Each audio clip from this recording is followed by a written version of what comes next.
Right back in your face one more time. This is the Besty and Smoke, a podcast, the BS podcast. I go by the name of Smoke, and I am hoping that you are doing amazingly well today. Last time on the show, we talked about mismatched libidos, a situation where a husband and a wife do not exist on the same sexual frequency. That's sexual incompatibility. But we're talking about something a bit different today. But before we get to all of that good stuff, I'd like to welcome you and introduce you to my co-host, the B in the BS. Yes, of course. Welcome to the Besty and Smoke podcast. My name is Besty, and last time on the Besty and Smoke podcast, like Smoke said, we really ruffled some feathers as we talked about mismatched libidos. We are here at it again, and I wonder how Smoke would do today with his strong opinions on how society. I didn't have a strong opinion about couples' sex life. I had a strong opinion on what? About how society made it impossible for a couple to be in a mix where they find it almost like moving backwards, climbing a wall to resolve their sexual differences in terms of their libido levels. And I also pointed at society being responsible for creating the situation to start with, because if people are allowed the free will to live like they were made to, I mean, when you look at the animal kingdom, the lions, the leopards, the giraffes, the elephants, nobody dictates how they behave. Okay. Now, you might say that these are lower animals, but what makes you feel like you are any better than a lion? What makes you think you're superior to a lion? You say that, oh, they have their animalistic instincts that we can't debase our nature by behaving like animals. But what gives you the right to feel like you are better than any creature out there? You lost me. Oh, sorry. But I do follow. Now, what I'm driving at is the fact that in the animal kingdom, they have freedom to associate sexually. Well, I think we have to have rules.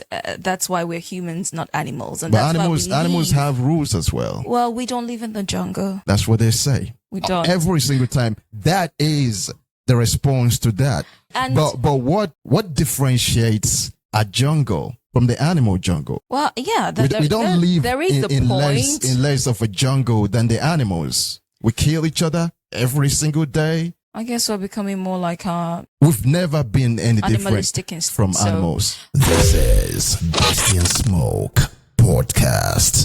Talking the BS. We are here again now to discuss mismatched libidos when it's beyond sexual incompatibility. That's right. When it's beyond the natural sexual nature of the human being, because there are other factors that could result in a married couple not having the same or not operating on the same sexual frequency. And that is what we intend to unpack today. Yes. Today we'll be looking at the causes, looking at the consequences, and the solutions. That's right. Just like the other time. So let's get into it. This is Besty and Smoke podcast. Talking the BS. So we begin with the causes. What are the things that bring about mismatched libidos beyond sexual incompatibility? You talk about hormonal changes. You talk about age, mental health, medication or illness, attraction, and satiety. That's a whole list right there, and we intend to take every single one of them one at a time. Yeah, get them all covered. So we start with the hormones. Now, your hormones could make your libido fluctuate, especially happens with women. You know, women are hormonal beings. Their hormones work like clockwork. Sometimes they're a mess. And the behavior of sometimes a woman. Sometimes women are a mess, or sometimes the hormones. Sometimes the hormones are a mess. Okay. Women are creatures of their hormones. You know, the fluctuation, the changes, especially when you're talking about the menstrual cycle, the wet spell, the dry spell, the ovulation period, and even the time prior to the ovulation period. And you know, the ovulation period is the time that the ladies start to drop the eggs in preparation for fertilization. And naturally, for fertilization to occur, there has to be sexual congress. A man and a woman will have to come together. So nature made it such that for that to happen, the woman has to desire sexual activity.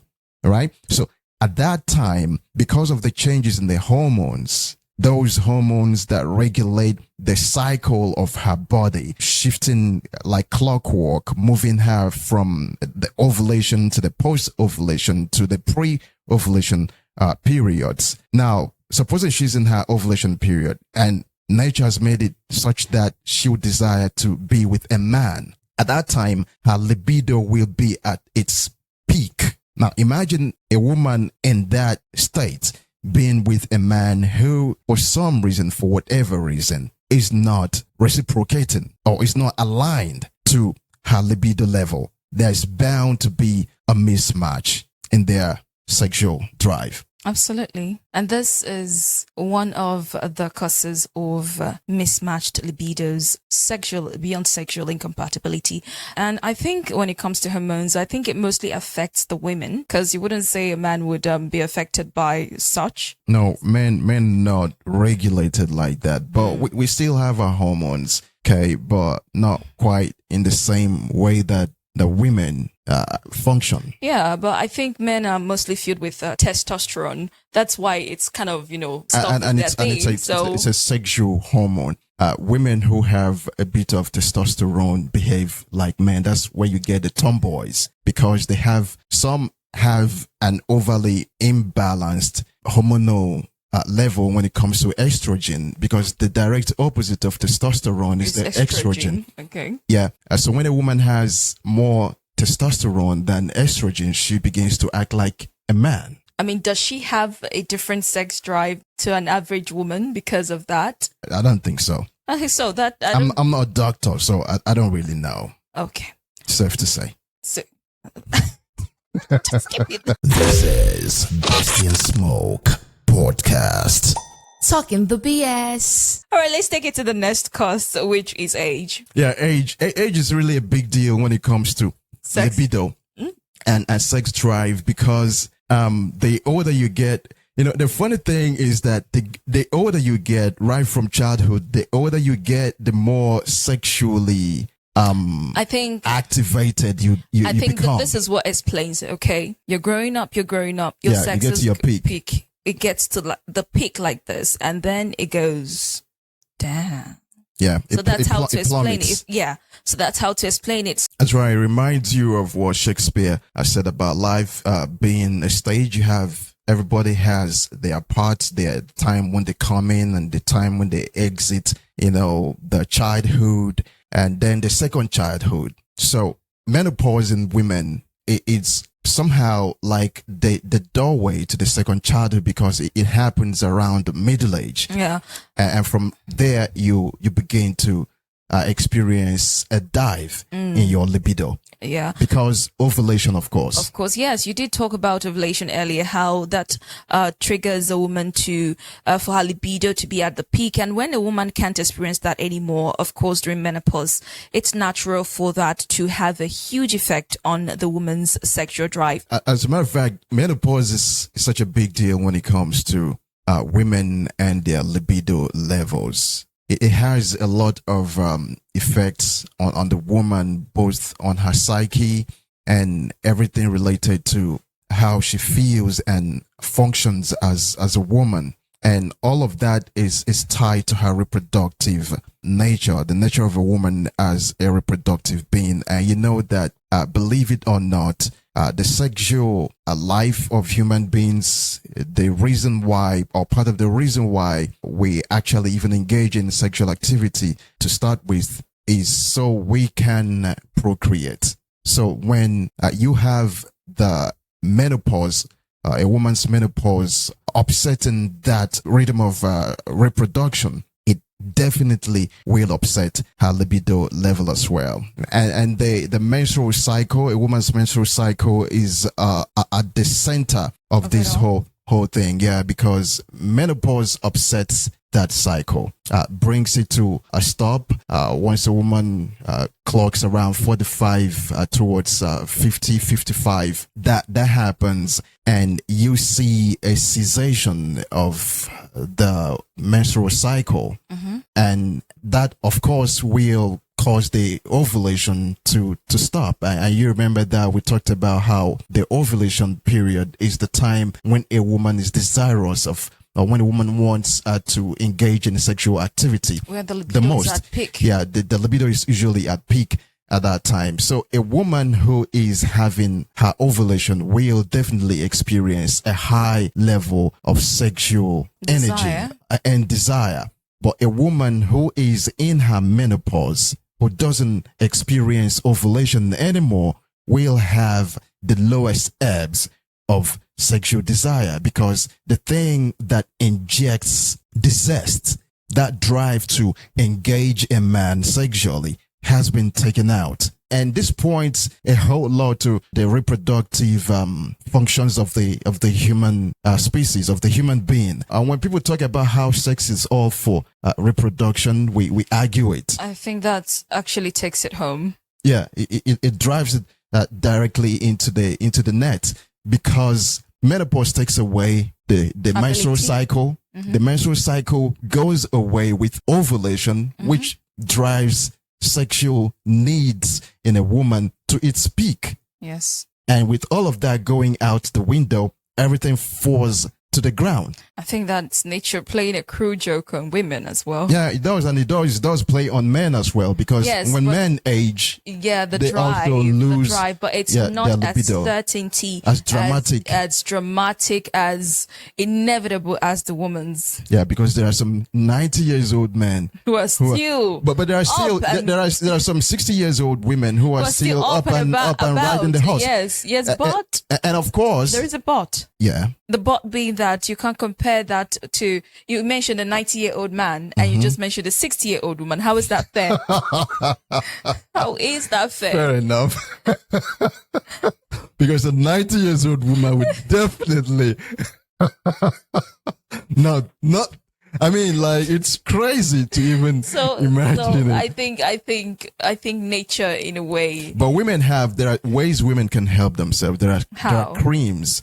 Yes, you can buy. Don't even get me started on how we were talking about, you shouldn't worry. It doesn't apply to everyone equally. And at a point, I remembered me reading something that explained menopause so much. How it talked about a woman, even during that period, it's not just about the ovulation, but her mood and the inability to get or ready for the activity. The natural moisturization that happens within her pum pum. Yeah. During the arousal, so it's difficult for even the woman to admit a man. Yeah, naturally, for that during menopause, and it kind of scared me a little bit. Yeah. That's another thing. Yeah.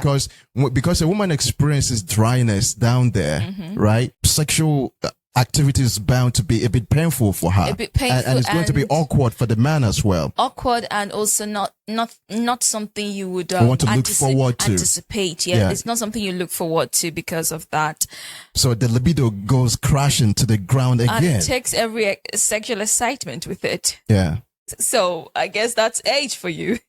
Age does that to women, and it does that to men as well. There are men who clock 50 and they can't get it up. And now that's another part of it. With age, the drive for men sometimes affects their. But I think that's mostly something they made it easy for. They have pills. Okay, if you have the urge, and you have creams as well for women. This is Besty and Smoke podcast. Talking the BS. So the next one is what? Mental health. Mental health, now, definitely. This can be very overlooked because people don't see how this can actually affect mismatched libidos beyond sexual incompatibility. Do not forget that, we're trying to separate mismatched libidos from sexual incompatibility, which is when two people are naturally not on the same spectrum sexually. Now, two people in the sense of what we are talking about today could be on the same spectrum, the same level, but you have things coming into the midst of their lives to now create an imbalance, a situation where the one is still there on that level naturally, and the other is experiencing a plummet. Yes, and that's why we're taking a look at all the factors that could contribute to them having mismatched libidos when they are on the same level, but now they can't seem to be on the same level for these reasons.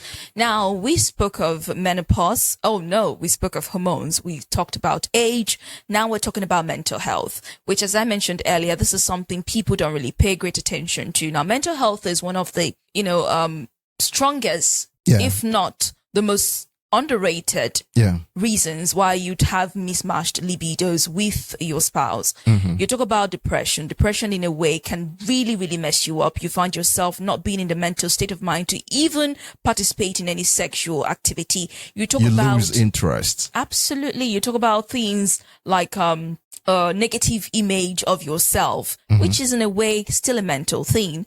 You talk about not in a way, definitely a mental thing. Yes. When you have a negative image of yourself, now, it doesn't really matter what you look like. You feel like you don't look the way you feel want. Sexy. And for you to sometimes participate in sexual activity, you have to feel sexy to do that. If your head is not in the right place. If your head is not in the right place, you might shy away from wanting to engage. If you feel like there's something wrong with the way you look and you want to hide it, so it's not going to open you up to wanting to expose that part of yourself to someone else. Yes. And what you're going to do is you're going to cover it up, and that brings, and also the fear that's associated with you being exposed like that is going to create avoidance, and you wouldn't want to partake in anything sexually related. Now, beyond that, I think mentally, there are other stuff that might not relate with mental health, but you talk about people who they find it difficult to be in that mental space. When it's time for them to perform a sexual act, they start thinking of other things. Like I do know of someone complaining that when it's time to be intimate, that's when you start remembering that you have not cooked, or you have not done this, or you have not done that. You're not putting yourself, or you're not in that mental space to actually perform a sexual act, and that you will find intimacy as a task. So it's no longer something you not enjoy. It's no longer something you look forward to. You don't anticipate it. And because you don't do that, it's not something you encourage. Yeah. Mental health is a big deal with the level of one's libido, because sexual acts, they begin in the head. They begin in the brain. You have to begin in the mind. You have to think about it to actually execute it. So once the mind is not able, once there is a gap between the mind and the action itself, you see that there will be a drastic reduction in the ability to carry out the action, or in the willingness, actually, because libido is about willingness. Can I ask a question? Because there was this, you're a man. Can a man be aroused without being mentally prepared to be intimate? Yeah, that can happen. That sure does happen. Okay.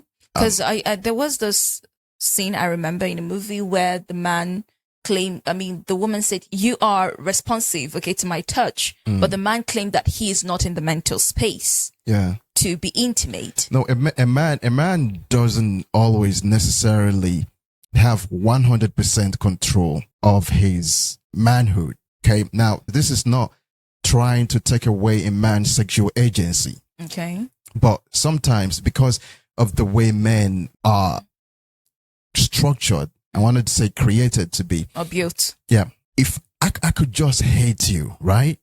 I could hate you. But still get aroused by me. Yeah, but still get aroused by you. Okay. Right? So now, a man's sexual response has sometimes nothing to do with where the mind's, with the man's mental, with the man's mental state. No, not exactly, because a man's mental state also has quite a lot to do with arousal and things of that nature.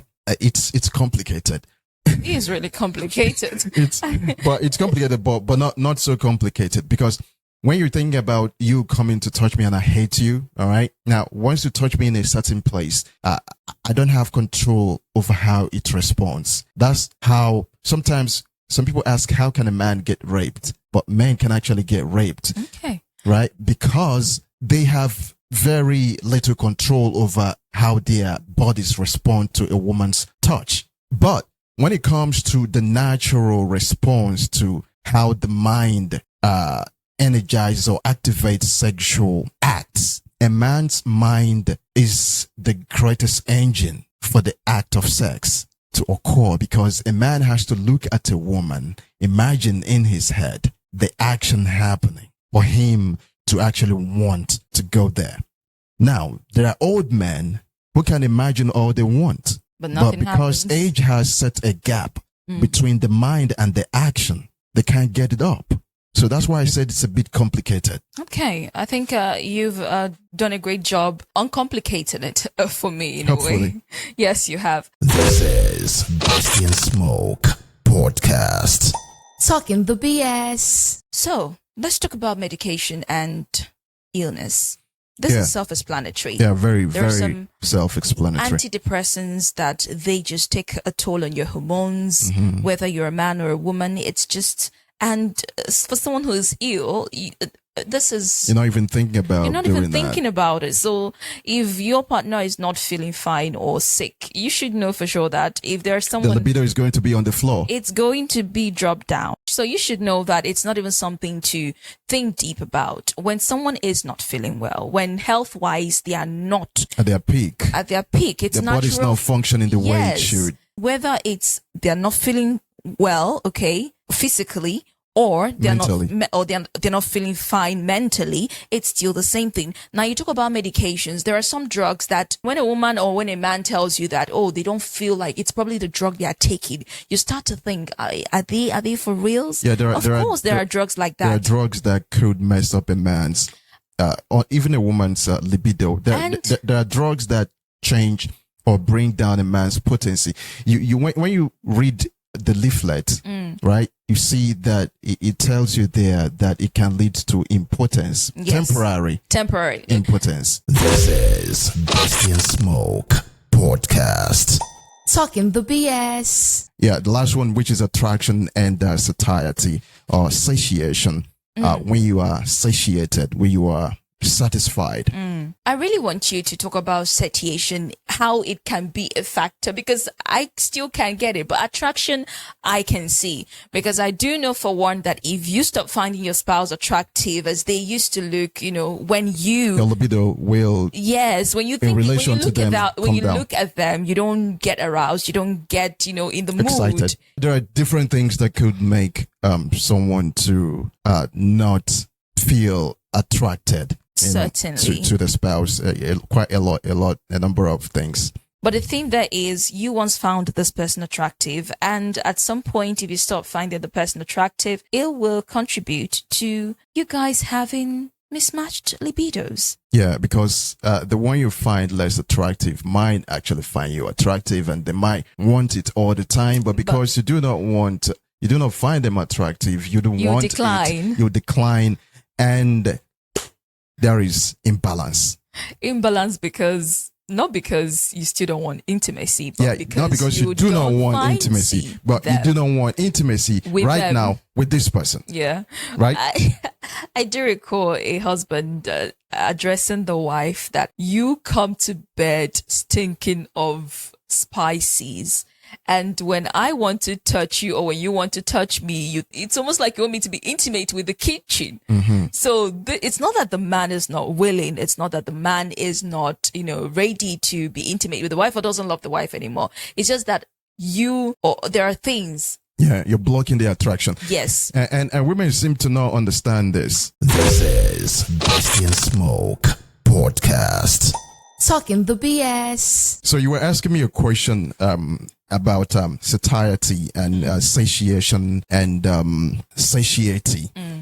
Now, satiety is about being satisfied. When you're full, okay? when you're full, When you're contented. no, not contentment really. When you're satiated, it could be contentment, but in this regard, it's not entirely contentment. It's just being full. Okay, if I get this well, it's, there are people who they can go. Let me try and break this down further. There's a concept known as sexual habituation. Now, sexual habituation is when there is a decline in response to sexual stimulus. Let me use a man to explore this or describe this concept. When a man has been with a woman, okay, and a man climaxes.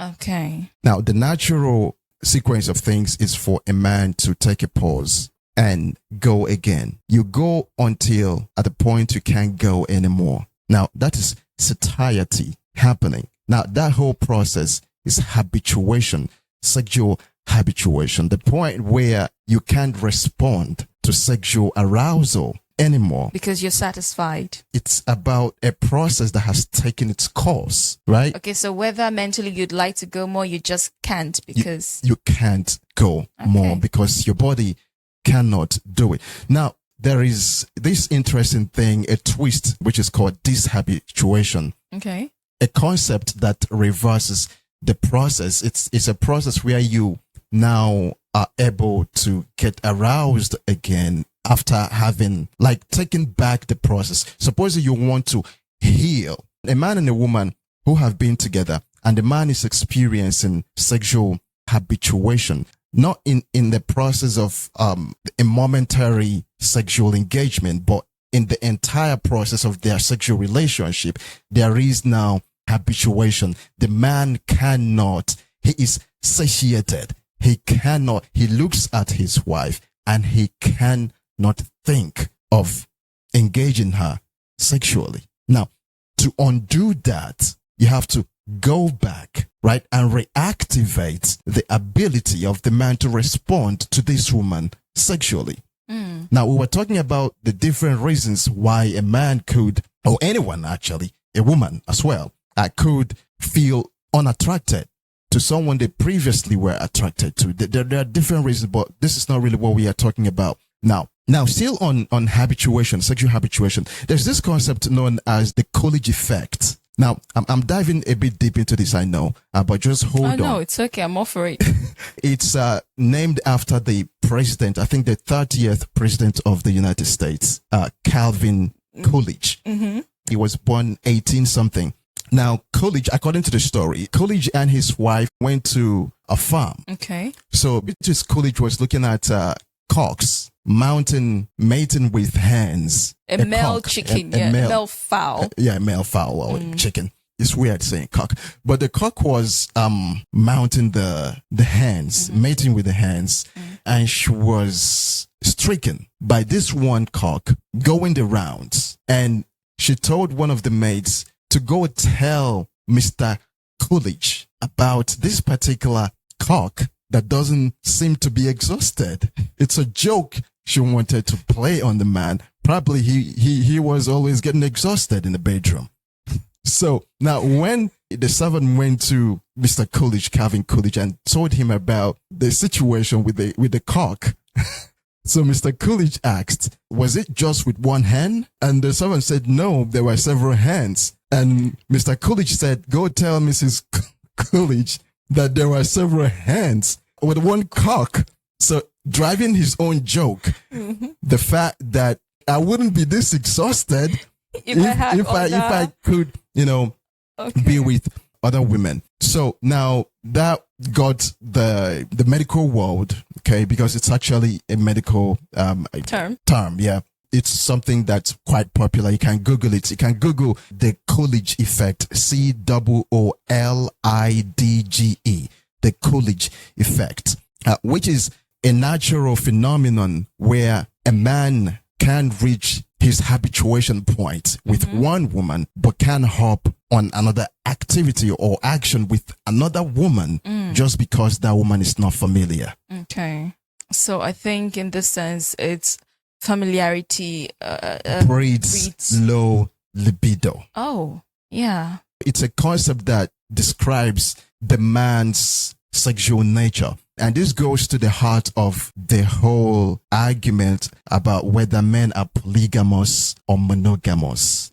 Now, men are naturally like that. A man could feel satiated. A man could feel one woman, but not with the habituated other. with one woman. Okay, but once he feels like a man could have very low libido right now, being with one woman, she could actually be naked and he wouldn't care. But immediately he sees a different woman he's never been with. She's not even naked. It's feeling funny. Yeah. So it's called the Coolidge effect, and it describes to the T the sexual nature of a man, which concludes the entire matter about the polygamous nature of men.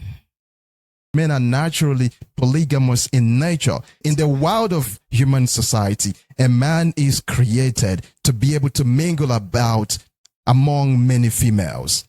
But it's the rules of society that have made a man to behave in a monogamous way. I think there've always been men or people trying to explain the reason or reasons why men do what they do. And I think that's why women are left to feel like that couldn't apply to them. Because not me, but women don't have to have a Coolidge effect to be with anyone they want to be with. Men are the ones who actually experience habituation. No, I'm talking about the inability to continue in a sexual act. No, not continue. Like, but a we're woman talking about not wanting to partake, okay, sexually or partake in a sexual activity with a particular man, okay, because you are comfortable, it's familiar. Yeah. But that doesn't mean that when you see another man who you fancy, you wouldn't be aroused. Yeah, nobody said that doesn't happen. Yeah, that's why I'm saying that. I think this is a typical example about, explanations given for why men do what they do. This is the Coolidge effect is entirely about men. Yes. And do you know why it's entirely about men? Because men are the only people out of the two genders who have a stoppage in the sexual act. A woman does not stop, but a man stops. And he could see another woman, and he wants to go on. That's the entire story. A man could stop now. He can't go any further, but he sees another woman. He wants to continue. However, I want to, you can't dismantle the concept. However, you might try. However, I want to I have, but it would mean me saying things that you wouldn't want to hear or things that shouldn't be said. I know things you want to say already. I know them. I'm actually surprised that you're not saying them already. Yeah, because yes, I'm trying to be classy. This is Besty and Smoke podcast. Talking the BS. So I think so far we have really, really dealt with the causes of mismatched libidos beyond sexual incompatibility. Now let's talk about the consequences. Yeah, the consequences. We've already talked about the consequences in the last episode. I think everything we talked about is just going to be, it's there up in your face. Loss of intimacy. Yeah, loss of intimacy, infidelity, and the marriage breaking up.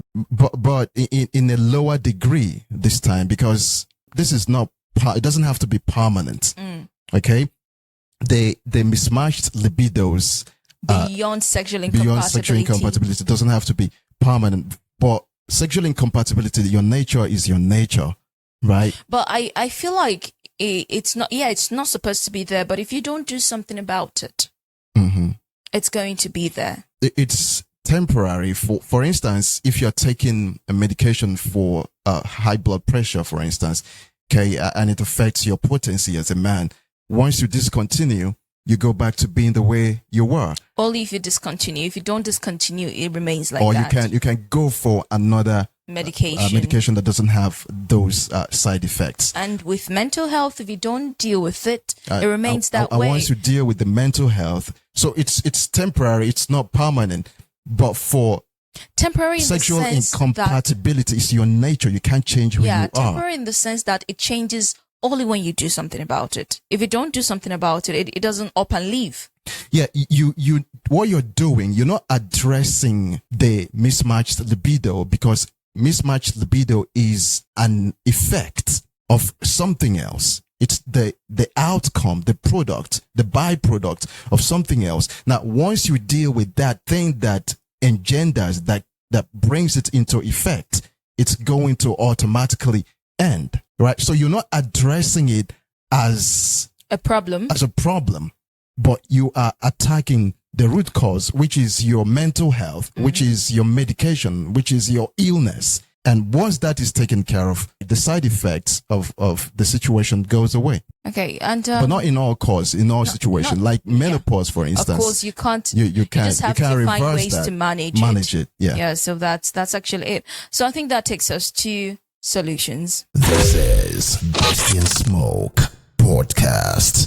Talking the BS. How do you fix the situation? How do you handle it? Talk about communication. Communication, I said it the last episode, is a vital part of any relationship. Yeah. So I think with communication, you get to communicate with your partner over your moods, and also I think being knowledgeable helps, because I feel like a man who is information. A man who is informed about a woman's hormones, I think would better understand the reason why things are the way they are for the woman or for his woman. And also being informed about things like a woman's menopause. If you guys are married, you better prepare yourself and know how to handle these situations, because it's not just for the woman and the menstrual cycle as well. Yes, also to do the work. It's also for you, the partner, to understand and in a way contribute to finding solution or a mutual ground for this stuff. And the same way with the woman, the effect, the habituation, the Coolidge effect. Yes. Now, once a woman, let me handle that, please. Once a woman, how you gave me your, let me handle that, please. Once a woman is aware of the Coolidge effect, the fact that there is a satiation point for a man, there is habituation, the point where a man's attraction wanes. I think women already know that in the sexual act itself. When a man, after climax, for most men, you have to take a pause.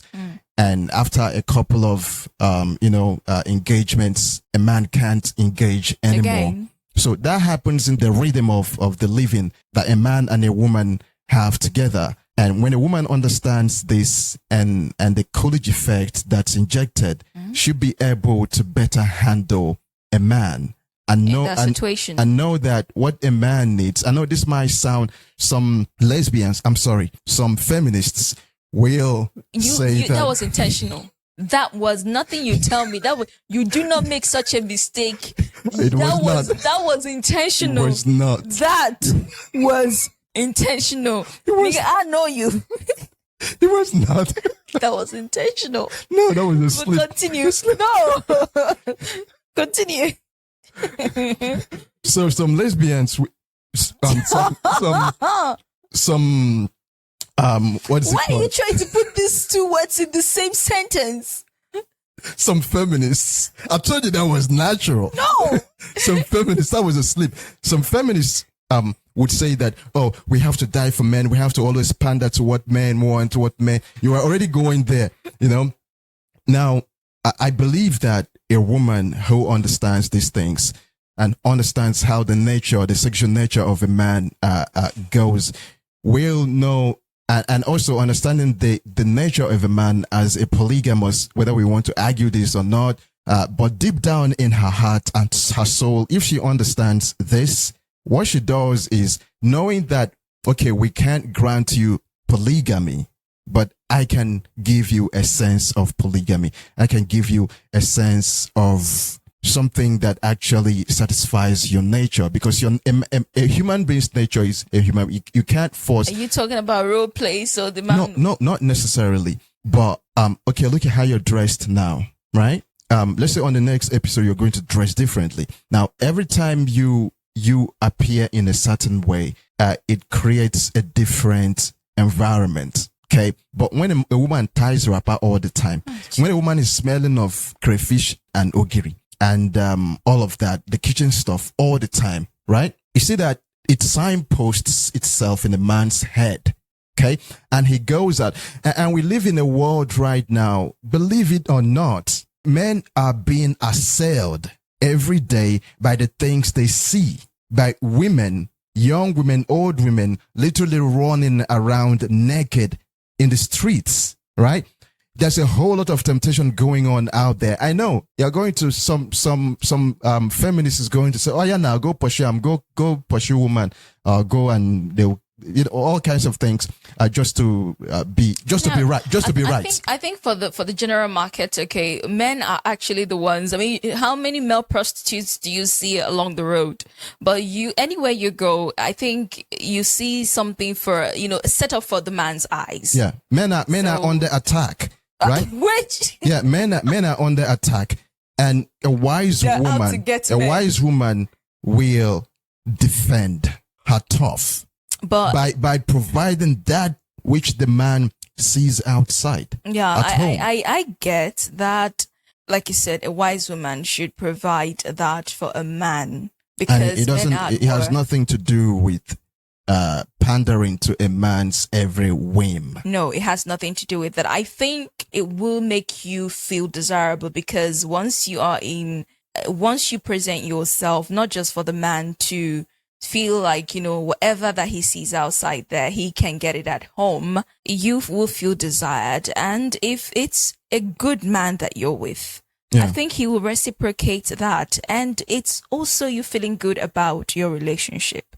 So it's not just you pandering to the whim of a man, or to the whole to the establishment, the like male establishment, to patriarchy. Yes, it's not that. It's you trying to make something work, which is the same thing you would do for your job. If your job needs a certain amount of dedication and commitment. Yes, and your business, you apply the same knowledge, intentionality, thank you, to it. So I think it's about the intentionality and the consciousness, okay, of you wanting something to work. It has nothing to do. And I think that's the same thing for a man who goes out of his way to please his woman. That's right. Takes its time with it. It should be mutual, but women have to do more because men are under attack. You visually under attack. Well, we are spiritually under attack. And that's we are wrapping up right now. Yes, we are. We really appreciate your time and your company. It's been a long conversation today. Yeah. So until the next time we're here. Ciao. This is Besty and Smoke podcast. Talking the BS.